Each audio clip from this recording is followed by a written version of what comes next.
Coca Cola company. आज हम उसकी सक्सेस स्टोरी पर बात कर रहे हैं। क्या आप इस दुनिया को इमेजिन कर सकते हैं जहां पर कोका कोला के ड्रिंक्स बेवरेजेस अवेलेबल नहीं है?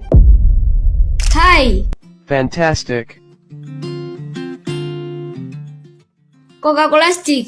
एक सेंचुरी से वो अपने कस्टमर्स को सर्व करते आ रही है। कैसे छोटे कंपनी से वो बड़ी कंपनी, एक गांव में शुरू हुई कंपनी से कैसे वो इंटरनेशनल ब्रांड बनी, उसके ऊपर हम बात करेंगे और देखेंगे कि कैसे आज जो कंपनी का मार्केट कैप $300 बिलियन से ज्यादा है, वो कैसे इतनी बड़ी बन पाई।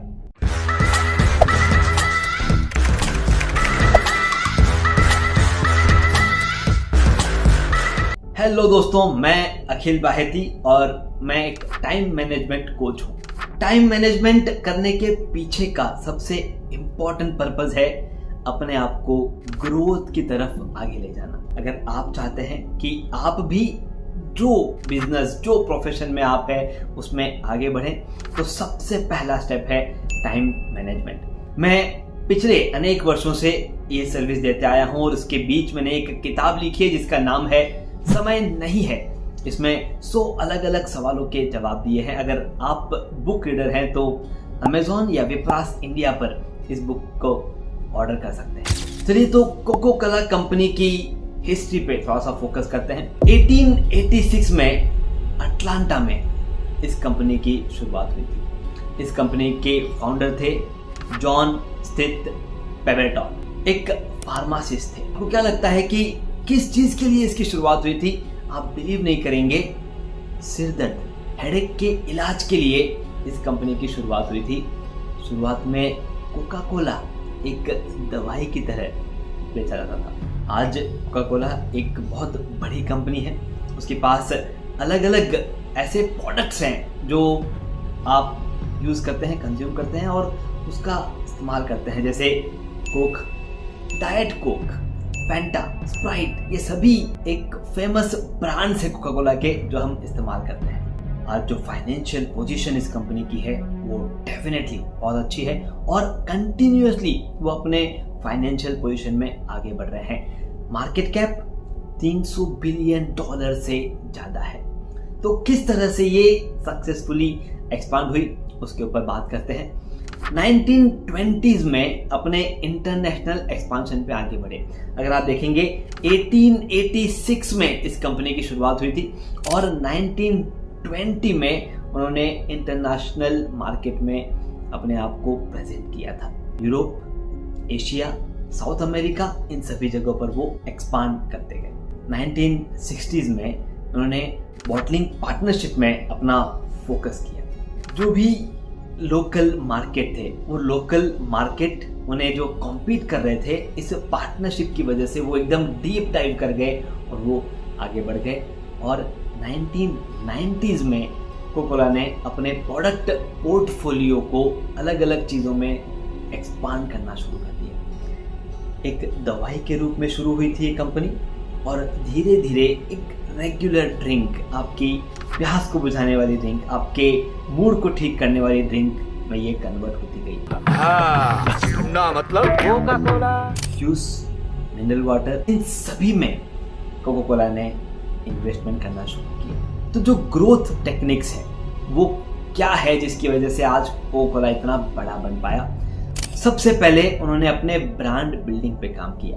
चाहे वो एडवर्टाइजमेंट हो, चाहे वो इंफॉर्मेशन हो, चाहे वो न्यूज़ हो, इन अलग अलग चीज़ों को इस्तेमाल करते हुए उन्होंने अपने ब्रांड को, ब्रांड अवेयरनेस को उन्होंने आगे बढ़ाया और वो अपने कंपनी को एक अलग लेवल पे देखे। सिर्फ उतना ही नहीं, तो एक इनोवेशन के साथ वो हमेशा आगे बढ़े, चाहे वो अपने टेस्ट को लेकर के हो या कस्टमर्स की ज़रूरत को लेकर के हो। दवाई के रूप में था, लोगों को इस्तेमाल करने में पसंद आने लगा, तो उन्होंने और क्या ज़रूरतें हैं जो हम लोगों की पूरी कर सकते हैं, उसके हिसाब से इनोवेट करते गए, नए प्रोडक्ट्स मार्केट में लाए और नए प्रोडक्ट्स के साथ में नए कस्टमर्स को भी उन्होंने सर्व किया। डिस्ट्रीब्यूशन नेटवर्क का बेटर इस्तेमाल कोका कोला कंपनी ने किया। जब इंटरनेशनल लेवल पे पहुंचना था तो किसी एक कंट्री में अपने नेटवर्क को देख के नहीं चलने वाला था। तो उन्होंने अपने नेटवर्किंग में इन्वेस्ट करना शुरू किया और ऐसी ऐसी कंट्रीज में वहां पहुंच गए जहां पे उन्हें अच्छी सेल मिल सकती थी और वहां पर वो प्रोडक्ट्स उन्होंने अवेलेबल करा दिए। स्ट्रेटेजिक पार्टनरशिप, अगर आप देखेंगे कोका कोला ने कई ऐसी पार्टनरशिप्स की जिसकी वजह से वो मार्केट में एक्सपांड होते गए, चाहे वो लोकल कंपनीज हो, चाहे वो रेस्टोरेंट्स हो या रिटेल कस्टमर्स हो।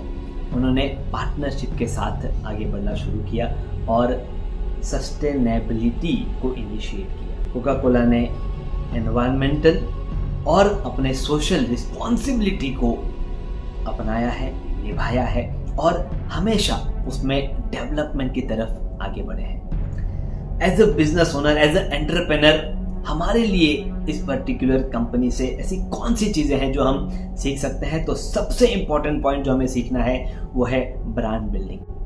1886 में इस कंपनी की शुरुआत हुई और आप देखेंगे 1920s में उन्होंने इंटरनेशनल मार्केट में अपने आप को प्रेजेंस दिलाया।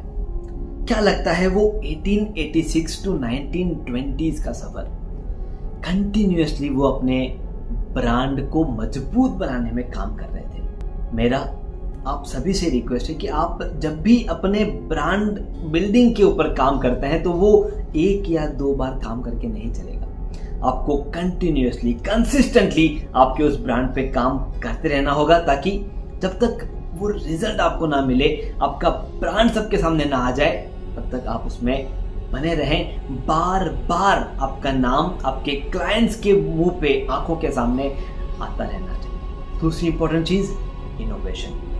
हम जो कुछ भी कर रहे हैं उसमें क्या नया कर सकते हैं उस पर काम कीजिए, क्योंकि आप जब तक अपने आप को इनोवेट नहीं करेंगे, आपके वही क्लाइंट उसी चीज को, उसी टेस्ट को बार बार कब तक फील करते रहेंगे। कुछ नया चाहिए जो आपके क्लाइंट्स के काम आ सके और वो उसे एंजॉय कर सके, आपके साथ रिलेशनशिप बिल्ड करने में उन्हें मजा आए। तीसरी इंपॉर्टेंट चीज, आपका डिस्ट्रीब्यूशन नेटवर्क। आप एजेंट बेस्ड काम करते हैं, आप रिटेल बेस्ड काम करते हैं, आप मार्केटिंग बेस्ड काम करते हैं, आप देखिए आपका जो डिस्ट्रीब्यूशन है उसे और कैसे स्ट्रॉन्ग बनाया जा सकता है। किस तरह से आप नए लोगों को आपके डिस्ट्रीब्यूशन में इन्वॉल्व कर सकते हैं ताकि आप हमेशा उनसे आने वाली इंक्वायरीज को सर्व करते हुए ग्रो कर सके। चौथी चीज सीखनी है पार्टनरशिप। इन्होंने जहां पर जब मौका मिला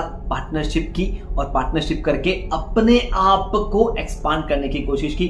आप सब कुछ नहीं बना सकते, आप सब कुछ डील नहीं कर सकते और आप सारे काम खुद नहीं कर सकते। इसलिए जहां जिस काम को आउटसोर्स करना है, जिस काम में पार्टनरशिप लेनी है, वो लीजिए और आगे बढ़िए। पांचवी इंपॉर्टेंट चीज, एनवायरनमेंट पे फोकस। आप अगर मैन्युफैक्चरिंग में है या आप सर्विस सेक्टर में है, आप देखिए एनवायरनमेंट के लिए अगर आप कोई चीज एनवायरनमेंट को अफेक्ट करने वाली बना रहे हैं तो उसका अफेक्ट कैसे कम से कम होगा उस पर काम कीजिए। और अगर वैसी कोई चीज आप नहीं कर रहे हैं तो एनवायरनमेंट में कैसे कंट्रीब्यूट कर सकते हैं उस पर काम कीजिए। एनवायरमेंटल इनिशिएशन के साथ आपका अपना वर्क कल्चर आप देखेंगे बेहतरीन होता है, इसलिए एनवायरनमेंट फोकस काम कीजिए। दोस्तों, कोका कोला 1886 में शुरू हुई, आज उसे 150 साल के आसपास पूरे हो गए हैं। आज भी वो मार्केट में बेटर है, आज भी वो नए प्रोडक्ट लेकर के आ रहे हैं और आज भी वो अपने ब्रांड बिल्डिंग पर वैसे ही काम कर रहे हैं जैसे उन्होंने शुरुआत की थी। आपको ब्रांड बनने के लिए थोड़ा टाइम जरूर लगेगा, लेकिन एक बार आप उस पोजीशन को टच कर लेते हैं, आप अचीव कर लेते हैं, उसके बाद कोई भी चीज आपको रोक नहीं सकती। अपने ब्रांड की तरफ आगे बढ़िए। कोई भी सवाल आपके मन में हो आप कमेंट बॉक्स में लिखिए। ऐसी ही कोई कंपनी के बारे में आपको जानना हो कि ये कंपनी इतनी बड़ी कैसे बनी, कौन कौन सी चीजें थी जिसकी वजह से वो अपनी लाइफ में आगे बढ़ पाए, उस कंपनी के बारे में कमेंट बॉक्स में लिखिए। हमारी टीम उस पर काम करेगी, स्टडी करेगी और आपको एक बेटर आउटकम वहां पर हम देने की कोशिश करेंगे। अगर आपको लगता है कि कोका कोला इस कंपनी से कोई एक ऐसी चीज आपको मिल चुकी है जो आप आपके लाइफ में इंप्लीमेंट करने वाले हैं, तो लाइक बटन पे क्लिक कीजिए ताकि वो मैसेज हमें और कंपनी दोनों को पहुंच जाए। अगर अभी तक हमारा रिलेशन बिल्ड नहीं हुआ है तो सब्सक्राइब कीजिए, क्योंकि आपके साथ जुड़े रहना हमें पसंद है। मैं अखिल बाहेती, आपका टाइम मैनेजमेंट लाइफ कोच। हमारी टैगलाइन है manage your time, manage your life.